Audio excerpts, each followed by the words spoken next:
In medicine, there are these moments that go way beyond textbooks and charts. They test a doctor's core humanity. And today, we're diving into maybe the toughest one of all, a doctor's dilemma: how you deliver truly difficult, life-altering news.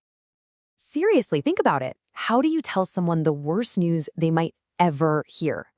This question, it's not about the science, right? It's about the human connection.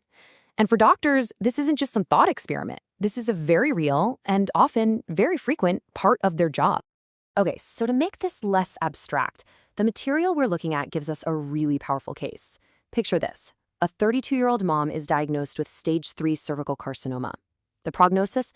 Well, it's not clear. So the doctor is holding these results. Now what? What do you say? And just as important, how do you say it? And this is where we get to the heart of the dilemma. This quote really spells it out. You have to tell the truth, absolutely, but you also have to be compassionate and try not to cause unnecessary pain. It's a real balancing act, a total tightrope walk. So you can really think of it like this. On one side of the scale, you've got the goal, the truth. It's non-negotiable. But on the other side, you have the method, prudent compassion. And what's really clear is that these two things aren't fighting against each other. They're actually two sides of the same coin when it comes to ethical, compassionate care. So that brings up a really important question, doesn't it? Are there times when maybe, just maybe, you don't have to tell the entire truth all in one go? And the answer is yes. The thinking here is that delivering the truth isn't always a one-and-done conversation. Sometimes it's a process. Let's look at a few situations where a more measured approach might actually be the kindest. Okay, first up, what happens when you, the doctor, don't even know the whole truth yourself? This happens all the time, right? Like with an uncertain prognosis. Think back to our case study. The mother's future is unclear. In that scenario, the most ethical thing to do is share what you do know for sure and be honest about what you don't know. The last thing you want to do is start guessing. That helps absolutely no one. Here's another big one.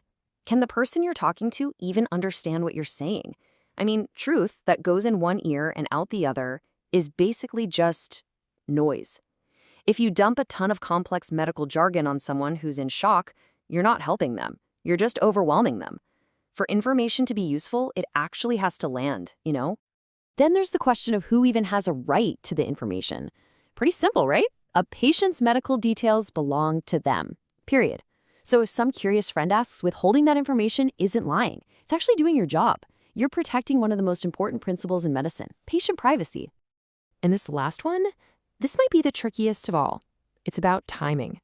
Is the patient even emotionally ready to hear the truth right now? Sometimes the most compassionate thing a doctor can do is wait, just for a bit. Give the person a moment to process the initial shock before dropping the full weight of the diagnosis on them. It's all about meeting the patient where they are. So all of this leads to a really important term, partial truths. And we have to be super clear about what this means. This is not about lying or mixing truth with falsehoods, not at all. It's about the ethical practice of leaving out some of the most distressing details for a little while, for the patient's sake. The key part is that you're always planning to tell them the full story when they're ready for it. Okay, so this next question really flips the whole conversation on its head.